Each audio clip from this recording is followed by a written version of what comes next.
Hello, my dear students. I'm Dr. Ala Karasne. I will be with you to cover the pathology lectures of the respiratory system module.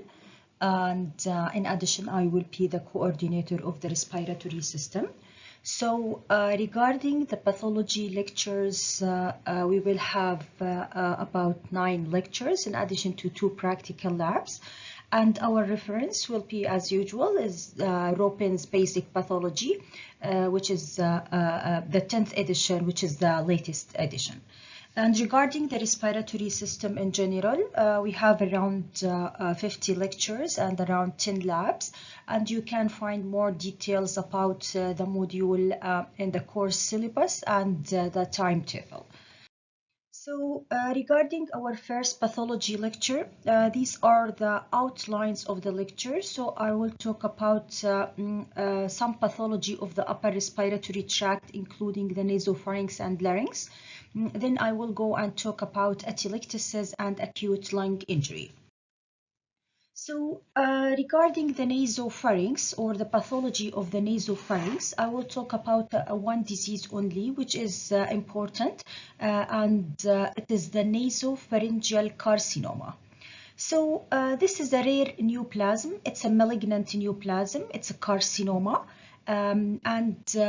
This neoplasm has a strong epidemiologic link to EPV. So EPV is an important cause for nasopharyngeal carcinoma, and usually it has a bimodal age of incidence. So it can occur in 2 age ranges between 15 and 25, so in young age group, and in older age group between 60 and 69.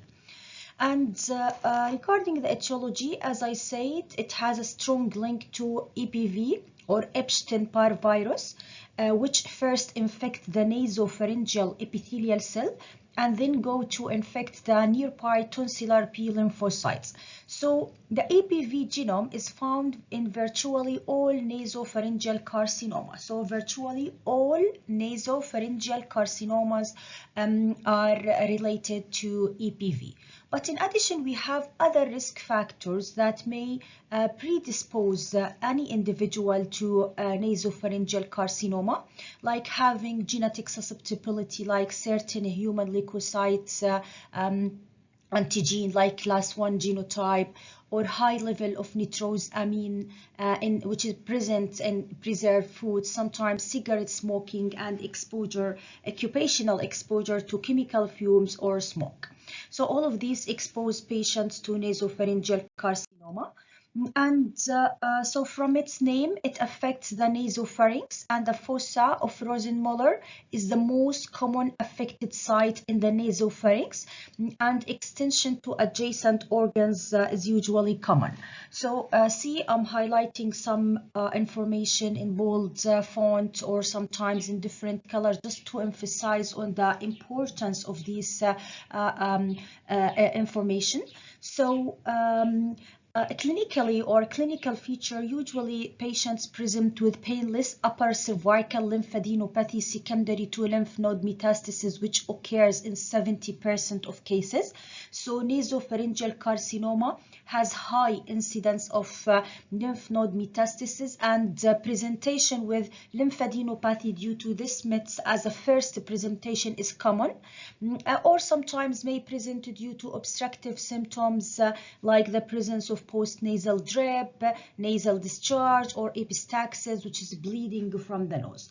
So histologically, actually, we have 3 types of nasopharyngeal carcinoma. We have the keratinizing squamous cell carcinoma, just like any squamous cell carcinoma, and you will find keratin in it. It's keratinizing. Or squamous cell carcinoma, which is non-keratinizing. So it's squamous cell carcinoma with squamoid differentiation, but you cannot find keratin formation. It's non-keratinizing. And the third one is undifferentiated carcinoma. So I will talk more in details only about the undifferentiated carcinoma because it's the most common one and the one that's most closely related to the EPV. And this undifferentiated carcinoma, it's also non-keratinizing. It's characterized by the growth of large epithelial cell. It's carcinoma, large epithelial malignant cell, and these are characterized by the presence of indistinct cell border, or what we call syncytial growth pattern. So you will see adjacent to each other, cells adjacent to each other, but you cannot see the cell border between them, so they appear like floating in the same cytoplasm. We call them syncytial growth pattern, and usually these have prominent eosinophilic nuclei, and in addition these are admixed with T lymphocytes. So the EPV, because EPV virtually present in all types of these nasopharyngeal carcinoma, we can detect the presence of its protein or sometimes RNAs like the EPAR, or protein like the LMP, latent membrane protein. We can detect them by special studies. So the LMP can be detected by immunohistochemistry, and the EPAR can be detected by in situ hybridization that can be done on the tissue. I will show you some pictures. So as we said, you will see an invasive tumor composed of epithelial cells admixed with the lymphocytes. So these small round dark cells are the lymphocytes, and these are the epithelial cells. And this is a higher magnification showing you the nests or sheets of the epithelial cells without any distinct membrane. So see, I can't see any cell membrane of these cells, and these have prominent nucleoli, these eosinophilic nucleoli, and these are admixed with lymphocytes. Again, this is a higher magnification to show you the cells, the malignant cells with the prominent nucleoli and no cell borders between them, and these are admixed with lymphocyte. And here is an ISH, or in situ hybridization, to detect the EPAR, which is a small RNA produced by the EPV. It appears blue in color. Just this to confirm that these cells have EPV virus infection. And regarding the prognosis of undifferentiated or in general nasopharyngeal carcinoma, usually it's radiosensitive, so they treat it with radiation therapy. And the undifferentiated carcinoma is the most radiosensitive, but the keratinizing squamous cell carcinoma is the least radiosensitive. So the undifferentiated carcinoma, the most common one, the most radiosensitive, and the most closely related to EPV. But the keratinizing one is the least radiosensitive. And all types altogether have 5-year survival of 60%. So this is regarding the the nasopharyngeal carcinoma. Now I will talk about some laryngeal lesions, and I will talk about vocal cord nodules and polyps, then squamous papilloma and squamous cell carcinoma.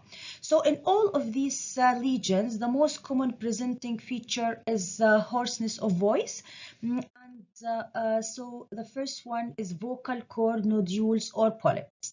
So like any polyp in any system or in any organ, so these are usually smooth, rounded, sessile, without stalk, or pedunculated, so attached to a stalk, and generally only few millimeter in diameter, and usually arise on the true vocal cord in the larynx, not in the false vocal cord, but in the true vocal cord, and usually occur more in heavy smokers or singers. That's why sometimes they call it singer's nodule or nodes, suggesting that they develop due to overuse of our voice or our vocal cord, or due to irritation. And this also can occur in teachers because also they overuse their voice or their true vocal cords. So usually the nodules by convention are bilateral, but the polyps are usually unilateral. So you can see them only on one side of the vocal cord and usually affect adults. And these nodules histologically have a stratified squamous epithelium, sometimes can be more hyperplastic due to irritation, and it has a core of loose myxoid connective tissue that sometimes can be more fibrotic or has many blood vessel inside. So what's important about these vocal cord nodules and polyps that they never give rise to cancer. So these are benign and never transform to cancer. And regarding the laryngeal papilloma, it's like any papilloma, and it's a benign tumor and also arise on the true vocal cord, usually soft raspberry-like excrescences, and if they occur in adults, usually they will be single, but in children, usually these are multiple. And these are related to HPV virus type 6 and 11, which by now you know that these are the low risk group. So papilloma caused by HPV type 6 and 11, and also the cancerous transformation is rare. So rare to transform to malignant tumor. And like any papilloma, by definition, it's finger-like projection supported by fibrovascular core. This small round area indicates the presence of a blood vessel or fibrovascular core, and it's lined by benign-looking stratified squamous epithelium. And then the third region of the larynx is the carcinoma. Or carcinoma of the larynx usually occur in older age group in the 6th decade, and it affects males more than females with a ratio of 7:1. And usually manifest as hoarseness of voice, dysphagia, difficulty of swallowing, or dysphonia, difficulty of speak. And it's related also to environmental influences like smoking and alcohol use, and also asbestos exposure. So you know that asbestos exposure usually lead to lung cancer, mesothelioma, but also it may increase the risk for extrapulmonary tumors like the laryngeal tumor. And in addition, we have a small percentage of laryngeal carcinoma, 15% of the tumor are related to the HPV virus. So regarding the location, you know that the larynx is divided into 3 areas anatomically: the true vocal cord area, or the true vocal cord area, which is the glottic area, supraglottic area, and subglottic area. Usually, the carcinoma of the larynx occur in the glottic area more commonly, but may occur also in supraglottic area or subglottic area. And regarding the changes, so after exposure to the irritation, the smoking, the alcohol, there will be a spectrum of epithelial alteration in the larynx. So first may start with only hyperplasia in the cells, then atypical hyperplasia where the cells have more atypical features, then may have dysplastic features and carcinoma in situ without invasion, and then this may progress to invasive carcinoma beyond the basement membrane. So these changes grossly vary from tumor to tumor and from area to area. So you can see white or red thickening in the epithelium, or verrucous or ulcerated lesions. And actually, the probability or the likelihood of the development of an overt carcinoma is proportionally directly proportional to the grade of dysplasia. So if the patient has a severe dysplasia, then he has a higher chance to develop invasive carcinoma if you compare him with a patient who has a mild degree of dysplasia. And generally, histologically, 95% of laryngeal carcinoma are typical squamous cell carcinoma, and very rarely to have adenocarcinoma, which usually arise from mucus gland. So usually laryngeal carcinoma is squamous cell carcinoma. This is a gross picture of a laryngeal carcinoma. See, it's a irregular, roughened, thickened area arising in the supraglottic location or above the true vocal cord. And histologically, as we said, it will manifest as squamous cell carcinoma. So here you can see invasive nests or clusters of malignant cells. And here you can see some dyskeratosis or keratinization, indicating that this is a squamous cell carcinoma or a tumor with squamous differentiation. And here also you can see these whitish area are the intercellular bridges between the squamous cells. And here also we have necrosis of the cells. And regarding the prognosis of laryngeal carcinoma, actually it depends on the location. So usually in the glottic area, about 90% of these tumor will remain confined to the larynx at the diagnosis because they don't have rich lymphatic spaces to metastasize. But the supraglottic area have rich lymphatic spaces, so about 1/3 of these tumor can metastasize to the cervical lymph nodes. but the subglottic tumor usually will remain quiescent without symptoms or manifestation until late stage. So they will appear when they have advanced stage because they don't have symptoms, so we can't discover them early. This is regarding the prognosis of laryngeal carcinoma. And actually, these are the entities that are required from you regarding the upper respiratory tract pathology, only the nasopharyngeal carcinoma and the laryngeal lesions, including nodule, polyps, squamous papilloma, and laryngeal carcinoma. Now I will move to start talking about the lower respiratory tract pathology during the upcoming lectures. Just first, before I start talking about the pathology, I want to remind you with some normal anatomy and histology regarding the airways and the lung, just to be familiar with, and you can understand then the pathogenesis of the diseases that I want to discuss. So first, you know that we have the larynx and then we have the trachea. The trachea will divide into the primary bronchus or two main stem bronchi, and then the bronchi will continue to divide to give secondary bronchi, tertiary bronchi, and more smaller bronchi or airway. And finally, we have the bronchiole, small airway, and the last one of them is called terminal, the last one, bronchiole. And histologically, the bronchiole are distinguished from the large bronchi by lacking cartilage and submucosal gland. So bronchioles do not have cartilage or submucosal gland in their wall. This is how you can differentiate between them and the large bronchi histologically. And so we say the last one is the terminal bronchiole. Then this the part of the airway distal to the terminal bronchiole is called the acinus. So the acinus or the acini composed of three parts.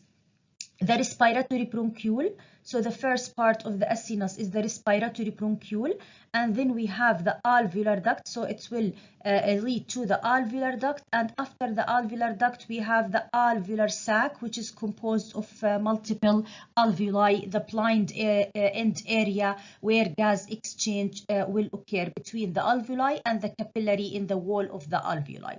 So again, the acinus is composed of respiratory bronchiole, alveolar duct, and alveolar sac, which is composed of the alveoli, and the terminal bronchiole with its acini, or every 3 to 5 terminal bronchioles with their acini will form a lobule in the lung. So this is the normal one. And also I will talk about the normal components or parts of the alveolar wall, because this is very important to understand. Then you can understand all disease entities when we talk about them. So the alveolar wall or the alveolar septi, you should be familiar with this. We will use it more frequently. So the alveolar wall or the alveolar septi is composed of three components. First one is the capillary endothelium. So we have a capillary lined by endothelial cell, and this is the RPC. And then we have the interstitium after the endothelium, which is composed of elastic tissue, collagen, fibroblast cell, some mast cells, some inflammatory cells, and then you have the alveolar epithelium. So this is alveolus. This is the wall of the alveolus, and it has two types of epithelial cells. About 95% of the lining of the alveoli is a flat, simple type 1 pneumocyte. This is what you see usually. And then you have about 5% these rounded, larger type 2 pneumocytes. What are the functions of type 2 pneumocytes? Is to produce surfactant, which will keep to maintain the alveoli open. And also, sometimes it may help to repair the injured epithelial cells. So you should always put this picture in your mind so that you can understand what we are talking about. So this is the normal histology of the lung, parenchyma, where you have alveoli lined by flat type 1 pneumocyte, as we said, and some rounded pneumocyte type 2, and you can see inside alveolar macrophages. So this is very important to keep always in your mind, this normal alveoli of the lung, thin wall, and you don't have any pathology. It's simple, smooth, and nice one. So now I will start talking about the atelectasis. The first disease entity or atelectasis, we call it collapse. So you will see, instead of having an open alveolus, it will be collapse or closed alveolus. This is what atelectasis. So it's loss of lung volume caused by inadequate expansion of air spaces. So no expansion of air spaces, it will be closed. And this actually will lead to shunt of inadequate oxygenated blood. So from the artery to the vein, lead to ventilation, perfusion, imbalance, and hypoxia. So if the alveoli are closed, there will be no gas exchange between the alveoli and the capillary, and the blood will not be oxygenated, and we will have ventilation perfusion defects. And this atelectasis or collapse may involve the whole lung or the only lobe of the lung or segment of the lung, and this is actually depend on the type of the atelectasis, which further depend on the cause of the atelectasis. So we have the resorption atelectasis, which usually occur due to obstruction. So if we have an obstruction in the airway due to any cause, maybe due to mucus that may accumulate in the airway after operation or after bronchial asthma, if the patient has bronchial asthma, or dilatation in the bronchi or chronic bronchitis. I will talk about these diseases in the upcoming lectures, or maybe due to foreign body in his airway or due to a tumor. This obstruction will prevent the air from going to the distal airway. So we have something in the way of the air, and then the air that already present in the distal airway will be resorbed and no more air coming to that area, so it will be collapsed and atelectasis will occur. So depending on the level of this obstruction, you may have the complete loop or segment or the entire lung collapsed or atelectatic. In some types of atelectasis, we call it compression atelectasis or sometimes passive or relaxation atelectasis. So the collapse occur not due to something inside the airway obstructing it, but instead we have something outside the lung. It's compressing the lung, leading to mechanical collapse, like the presence of a fluid in pleural effusion in the pleural space, or what we call a pneumothorax, which is air in the pleural cavity. So these will compress the lung from outside, lead to collapse. And we have a third entity, which is contraction atelectasis or cicatrization atelectasis. This occurs when the lung has fibrosis or fibrotic changes, or if the pleura has fibrosis and the lung try to expand, but because it has fibrosis surrounding it, it cannot, so it will collapse, and usually this is irreversible. And the fourth type of atelectasis is microatelectasis. Usually the collapse or the atelectasis of the alveoli occur due to loss of surfactant, either due to respiratory distress syndrome, the acute injury, or due to neonatal respiratory distress syndrome. It's due to loss of the surfactant. I will talk about this later. So this is just to show you the types of atelectasis. So see here, it's the resorption type due to obstruction in the airway that prevent the air to go further. So the air here will be resorbed and these areas will be collapsed. And then we have the compression. It's due to the presence of something outside the lung. The fluid here compressing the lung lead to collapse. And here the contraction because of the presence of fibrosis that prevent the lung from expansion. So it's restricting the lung. It's restricting the lung and prevent it from expansion. And regarding the morphology, because we have collapse, the lung grossly will be shrunken, and microscopically you will see slit-like small alveoli with congested septi, and sometimes you may see fluid in spaces. So this is an example of atelectatic lung due to the presence of a fluid surrounding it and causing compression in the lung lead to atelectasis. And microscopically, this is the normal open alveoli, but here, see, it's collapsed. It's closed spaces. Only you can see slit, small opened spaces because these are collapsed or closed alveoli compared to the normal one here. And regarding the outcome of atelectasis, actually it depends on the cause of the atelectasis and depend on the size of the involved area and the duration of the treatment. But in general, all types are reversible and can be treated except the contraction where you have fibrosis. So it's usually irreversible.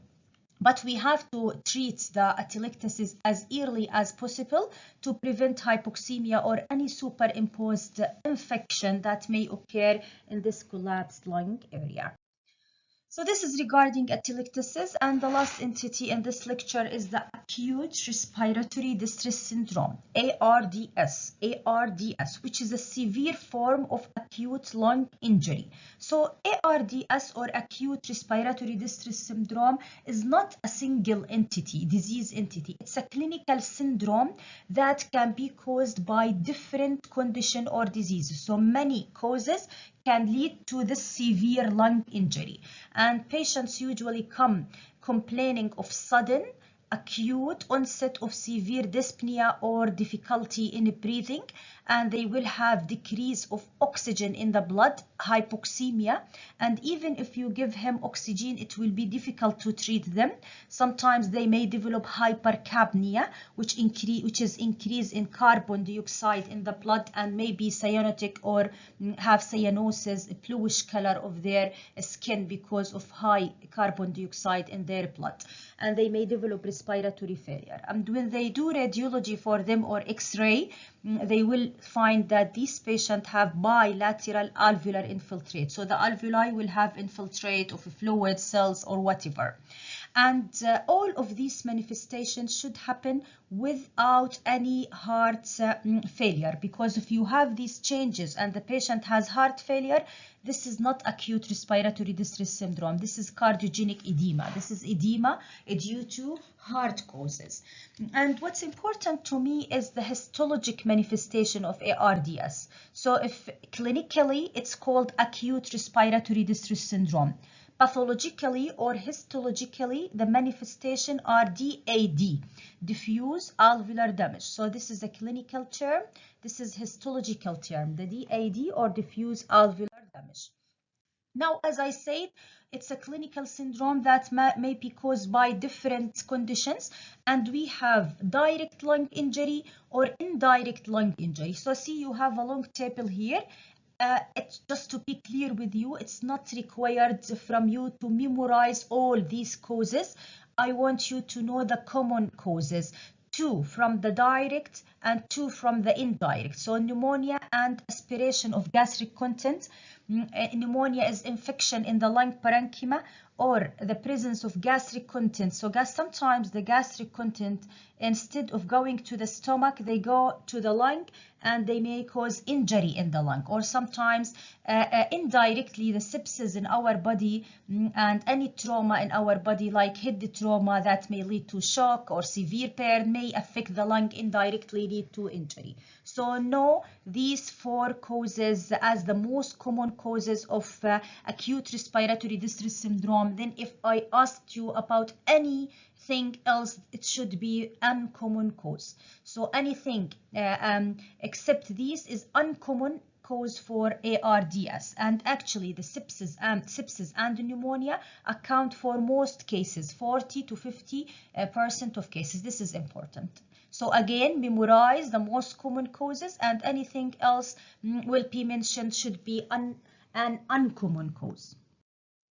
Okay, now regarding the pathogenesis of acute respiratory distress syndrome is very important, because if you understand the pathogenesis, then you can easily understand the pathology, because this is a reflection of the pathogenesis. So again, this is the normal alveolar wall or the alveolar septi, And what happened in acute respiratory distress syndrome, due to the injury, there will be a loss or compromise of the integrity of this alveolar wall, the epithelial membrane. So there will be injury to the epithelial cell in the alveoli or in the endothelial cell, or usually both of them.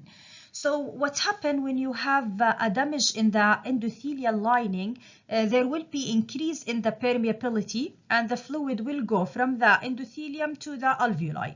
And if you have damage in the epithelial alveoli, there will be loss of surfactant, so there will be collapse or atelectasis. So what happened that as early as 30 minutes after exposure to the injury, whether it's pneumonia, it's due to sepsis, or anything from the causes in the table, the macrophages in the alveoli will start synthesis interleukin 8, interleukin 1, or tumor necrosis factor. And actually, interleukin 8 is a potent neutrophil chemotactic agent. So interleukin 8 will bring the neutrophils to the alveoli. So these factors will activate the endothelial cell and will bring the neutrophils to the area. This is very important. Neutrophils have an important role in the pathogenesis of acute respiratory distress. So it's specifically the neutrophils, not lymphocyte, not EOs, it's the neutrophils. So once the neutrophils are there, they will release oxidant factor, leukotriene, and these will start to damage the endothelial and epithelial cell. So again, here you can see the alveolar wall. So this is the endothelial lining of the capillary, this is the interstitium, and this is the lining of the alveoli. So if you have acute lung injury due to any cause, it will come, and this injury will lead to activation of the macrophages. Macrophages will release interleukin 1, tumor necrosis factor, interleukin 8, that will activate the endothelial cell and damage them, and also lead to, it will bring the neutrophils, lead to its migration to the alveoli, and the neutrophils will start to release proteases, oxidant that cause damage to the epithelial cell, and this will lead to a loss of surfactant and collapse, and also it will damage the endothelial cell, lead to edema. So you will see edema in the alveoli or fluid in the alveoli. And you can expect that these destructive forces will not go forever. So the neutrophil will not cause this pro-inflammatory reaction or this destruction forever, because in our body normally we have anti-inflammatory defense mechanism like antioxidant, anti-protease that will start to defend against the inflammation. So you have at one end the pro-inflammatory factors and the anti-inflammatory factors. So we have a balance between them, and usually the severity of the injury or the destruction depend on which one will be stronger. And usually in acute respiratory distress syndrome, the balance go toward the pro-inflammatory factors. But at the end of this destruction, there should be healing or regeneration, and actually the macrophages themselves will start to release factors like the fibrogenic factors to bring the fibroblasts that start the fibrogenesis and the healing process in the alveoli. So this is regarding the pathogenesis, and it's very important because now when I talk about the morphology or the histological findings in the acute respiratory distress syndrome, these will be just reflection of the pathogenesis. So we have 3 phases in ARDS histologically. Very important: acute, exudative phase. So it's the first phase, the acute or exudative. Acute because it's the first one to occur, and exudative, it has exudate. So the lung will be dark red and airless because of the destruction, no air, there's collapse, and it will be heavy due to the fluid and edema. So as we said in the pathogenesis, there will be destruction of the alveolar epithelial cells. So histologically, you will see necrosis of the alveolar epithelial cells. And also we say there will be capillary congestion and destruction of the endothelial cells, and this will lead to edema. So you will see interstitial and intra-alveolar edema and hemorrhage, and if the cause was sepsis, there will be collection of neutrophils in the capillaries. But the most characteristic finding, this is very important for understanding the topic, very important for practical questions, very important for the theory questions. The most characteristic finding in the acute exudative phase is the presence of hyaline membrane. So see, I'm highlighting it in pink because it's pink in color histologically. So it's a hyaline material lining the alveolar duct. It's composed of fibrin, edema, protein, and necrotic epithelial cells. So this is the hyaline membrane. As I said, histologically ARD, as we call it, diffuse alveolar damage. Diffuse alveolar damage, DAD, in the acute phase. It has a hyaline membrane lining the alveoli, pink hyaline membrane in the acute phase. In the acute phase of diffuse alveolar damage, or DAD. Then we have the second phase, which is the organizing or proliferative phase. Now, the lung will try to regenerate the alveolar lining. So, and we said usually type 2 pneumocytes start to repair this injury. So there will be proliferation of type 2 pneumocytes. There will be organization of the hyaline membrane and fibrin, and instead of having the hyaline membrane, it will disappear and you will have fibrosis inside the alveoli. And there will be thickening of the septi by inflammation and collagen. And then we have the fibrotic phase, where you may have destruction of the lung. I wouldn't want you to go more in details about this phase. Just know that we have the fibrotic phase as the third phase in the process or morphology of DAD. This is the second phase, which is the organizing proliferative phase, and we said that we will have proliferating of a pneumocyte type 2. Do you remember them, the rounded cells? So you will have more of them because they are working, trying to regenerate the damage. So there will be reactive and clear. You will have more fibroblast here in the interstitium, and as we said, no hyaline membrane in the organizing phase. Instead, you will see this plug or fibrosis plug, loose fibroblast in myxoid loose area. So in the organizing DAD, you will have intra-alveolar fibrosis or granulation plug. This is the appearance of the fibrosis. Put it in your mind. It's just loose fibroblastic proliferation. No hyaline membrane, but we have the fibroblastic plug or granulation tissue plug. And regarding the clinical course, usually the patient develop the symptoms within 72 days after the insult. And the predicting factors for what will happen, at the end of acute respiratory distress syndrome, depend on the age of the patient. For example, if he is older, so he will have worse outcome. If he has underlying bacteremia or sepsis, also his condition will be worse. If he developed organ failure, also this is bad prognostic factor. So in general, those who survive the first acute respiratory failure will recover the normal respiratory function, usually from 6 to 12 months. But those who do not restore or recover the normal function will have some chronic respiratory insufficiency and abnormality in their respiration. So just this is regarding the clinical course of acute respiratory distress syndrome. And just before I finish the lecture, I want you to know that acute respiratory distress syndrome is not the same as newborn respiratory distress syndrome. Newborn respiratory distress syndrome is not another name for acute respiratory distress syndrome. It's a separate disease. It's something different that usually occur when the babies born premature. So when they are born premature, I mean premature before the 37 week of pregnancy. So they will not have a fully developed lung. so not enough surfactants, so there will be collapse in the lung and they will have difficulty in breathing. This is what we call a newborn respiratory distress syndrome. Just know that a newborn respiratory distress syndrome, something due to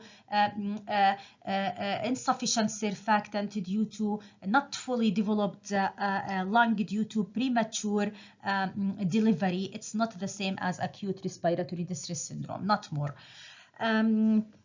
I guess in this lecture I will stop here, and then we can continue with another topic in the next lecture. Thank you.